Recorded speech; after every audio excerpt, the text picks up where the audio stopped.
started to change. My mom was pregnant with our baby brother, and my dad decided that he needed to make more money. He was able to get a better job in another state, and he had to move for a while. He said that it wouldn't be permanent, so he didn't want us to come along. He promised to visit once in a while. It was weird living without him, but we got used to it after a while. After my brother was born, my mom started acting weird. She'd only pay attention to him, and she completely ignored us. Then it reached the point where she treated us like we were invisible. I remember it started one Saturday morning. Penelope and I woke up and went downstairs for breakfast. "Good morning, Mom," we said. She ignored us. "What's for breakfast?" I asked. There was no response. I opened the fridge and there was only baby food in there. "Let's just go to McDonald's for breakfast," Penelope said. We got dressed and went out. Luckily, we always saved a bit of our allowance so we could afford to treat ourselves once in a while.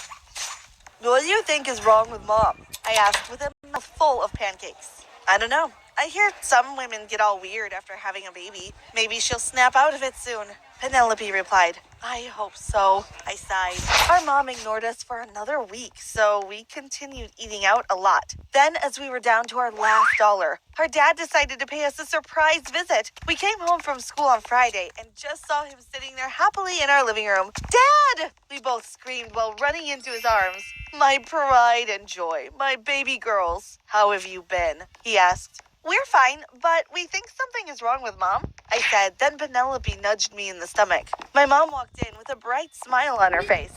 "Now, there's my lovely family. Dinner's ready. Hi, girls. How was your day at school?" she asked. "Huh?" I said, and my sister looked just as confused. We went to the dinner table anyway. Our dad told us that he'd taken the week off because he missed us so much and that he had made some amazing plans.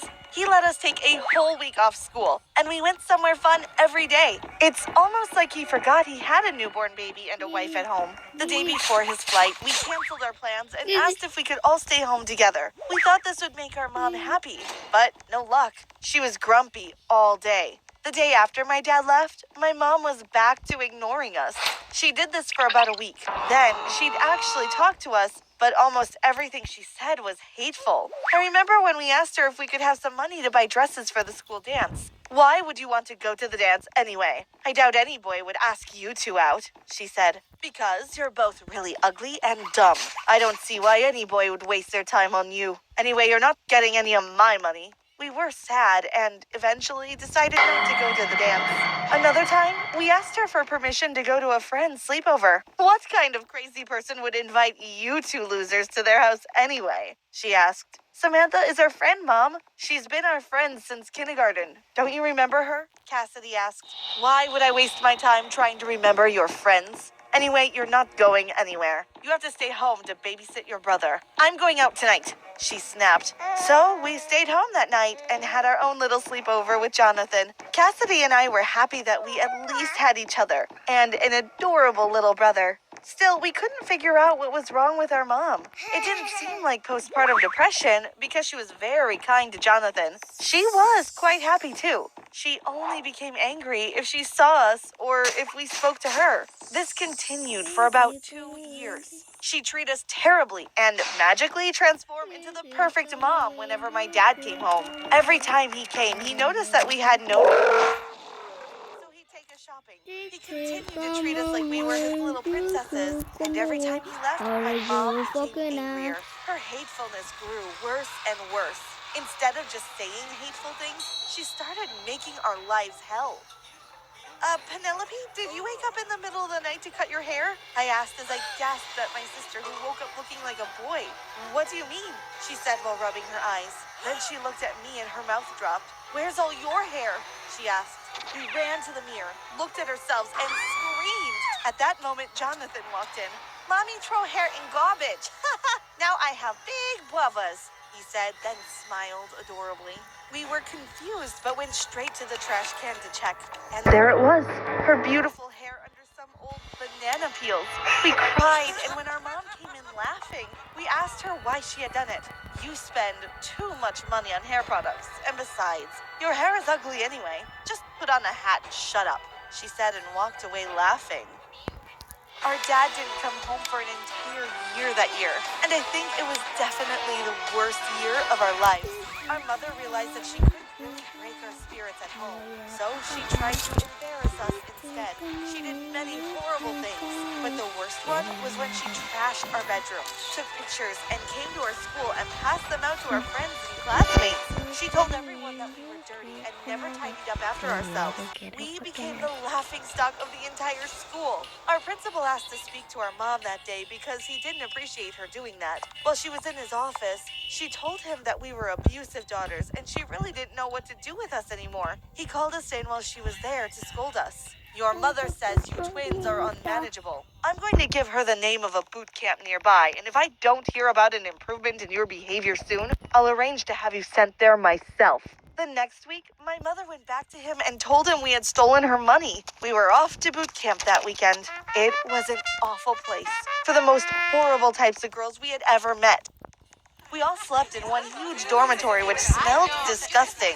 I swear none of those girls had ever heard of a shower. We had to wake up at 4 in the morning to run laps around the field. Then we had a horrible breakfast of stale bread and old tea. After that, we were given ridiculous chores to complete. On our first day, Penelope and I were given toothbrushes and asked to clean all the toilets in the building.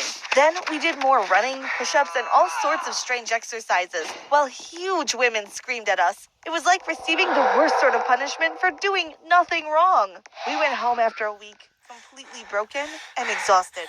I hope you learned your lesson, our mom said. Why did you do that to us? What lesson did we have to learn? What have we done to you? I asked. She smiled. We went straight to our room. We need to call Dad to let him know what's going on. We have to find a way to get out of here, Penelope said. Mom took our cell phones. How are we going to call him? I asked. Don't worry, Cassidy. I'll find a way, she replied. The next day was Monday, and we went to school as usual. Before our first class, Penelope pulled me into the bathroom and said, "Look, I got Mom's phone. Let's call Dad." Wow, how'd you pull that off? I gasped.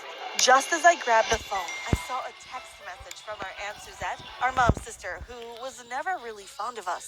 It read, "I think that's a drastic measure. Maybe you should reconsider." What are they talking about? I asked. Let's find out, Penelope replied. We read through their text messages and suddenly it became very clear why our mother was being so mean to us. She told our aunt that she felt that our father paid more attention to us and that she was jealous. He laughed about how she sent us to boot camp and how she cut her hair at the most horrifying visiting us. We weren't sure she meant it as a joke, but we did not want to take any notice. The principal's office to show him, thinking that he could help and get us removed from that house. As soon as we opened the door, we were crying, and our principal looked very upset. Your mother told me what you girls did this morning. I'm very disappointed in you, he said. What are you talking about? I asked. You don't remember setting fire to the living room before leaving for school this morning? He shouted. We did not do that. Listen, our mother is jealous of us. She's crazy. We have her phone to prove it. Please, help us. Penelope cried. She handed the cell phone to the principal. Why did you take your mom's phone? He asked. To call our dad. She took our phones away and we need to call him. She's going to try to poison us soon if we aren't taken away, I said. Our mother started to argue, but he told her to be quiet and began reading the texts. She tried to say it wasn't her phone, but when he called her number, it rang. I'm calling the police, he shouted. My mother stood and ran out the door. We sat down, relieved that someone had finally believed us. He called our dad, too, and explained the whole story. He was very apologetic and promised not to jump to conclusions ever again. We live with our dad now. My mom is in prison, so we all moved away. Our baby brother is confused, but I think he'll be fine. But guess what? Our dad has a whole new family, too. He has a girlfriend named Sandra and 2 kids. This was why he wasn't coming home to see us. It turns out my mom was jealous of the wrong people all along. My mom and I were never close, and she only welcomed me around her when my parents had dinner parties for clients. Even their clients would remark, Diane, I don't see any pictures with you and Victoria, only her and Victor. My mother would always chuckle, you know girls and their fathers, before changing the conversation. I know it feels strange, but sometimes I feel as though she is not even my mom. My dad, on the other hand, would always make time for me. He gave me everything I asked for, and my mom never seemed to approve. In her eyes, my life was too easy. You are spoiling her, Victor. She's going to be too soft for this cruel world out there, she said harshly. I often heard her discussing with my dad wanting to send me to a boarding school, but he would hear nothing of the sort and always dismissed her. But before I go on, please don't forget to like and subscribe and hit that notification bell. You will become mega rich when you're older. Every year, my dad would take a yearly trip with his college buddy, Eric. One week after my dad left for his trip, I was home alone watching movies when the phone rang. Hello? I said, my focus still on the movie that I was watching. The person on the other end informed me that the plane that my dad and Eric were in crashed, and there were no survivors.